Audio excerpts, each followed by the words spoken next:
pensou e concretizou realizar o evento no Parque das Dunas, né? Porque a gente queria um olhar de muitas pessoas sobre a situação, né? Porque a gente envolveu outras escolas, envolveu a própria secretaria, né? Para o olhar do que a gente estava fazendo. Cada atividade, né, a gente poder executar não só no Parque das Dunas, mas que a gente tivesse também a possibilidade de trazer esse evento muitas vezes para dentro da escola e fazer uma comunhão. Se você tem uma exposição de literatura, essa exposição de literatura ela pode incluir um coral, ela pode incluir também uma atividade física, ou seja, chamar todas as formas de expressão do ser humano, tudo junto. E aí isso eu acho sempre bastante interessante.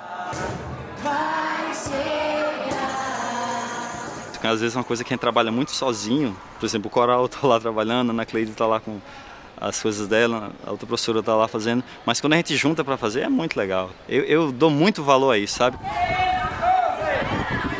Já existe a competição do voleibol sentado, vamos criar um jogo que exista uma interação maior, ou seja, e aí a gente teve ideia primeiro com um pano, mas o pano não se mostrou muito eficiente para fazer jogar a bola, tinha que ser uma coisa mais grossa. Daí veio a ideia da toalha, né? A toalha foi uma ideia de poder lançar a bola em locais mais altos, mais distantes. E a toalha era um meio de conectar uma pessoa com a outra.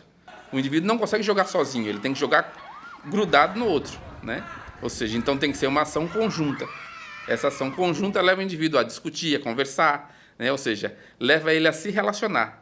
Por isso que as regras não eram muito engessadas. Ah, se pode isso, se não pode aquilo, não. Você cria uma forma de que você vai captar essa bola na toalha e vai lançar ela para o outro lado.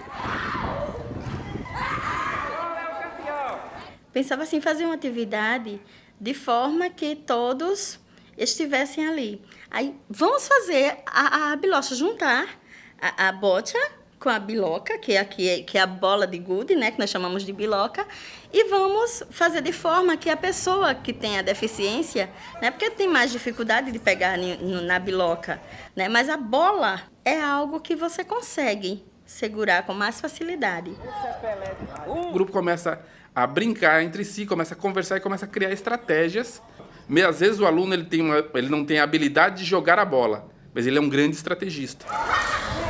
A fotografia, ela te dá a visão de como você enxerga o mundo sem ver. E esse acho que foi a nossa grande ideia com relação à fotografia. A gente chegou a fazer uma exposição com as fotos que foram retiradas pelos indivíduos vendados, né? E acho que essa foi uma experiência bastante única. O projeto conseguiu fazer com que nós conseguíssemos unir isso tudo e trabalhar tanto com sensibilização junto aos alunos, como com a formação, né, junto aos professores, e com atividade prática também, envolvendo o que foi, né, aprendido durante as formações e o que foi discutido durante a sensibilização junto aos alunos. Eu sempre trabalhei com grandes grupos, então para mim sempre foi muito interessante que o máximo de alunos possível pudesse participar. E não somente ele consegue estar ali junto com os outros. Estar junto já não bastava mais para mim, já não basta mais. Então, hoje em dia, existe todo um planejamento que pode ser feito justamente para atender essa demanda desse aluno. Quando eu cheguei aqui na escola, as pessoas eram afastadas, tudo quieta.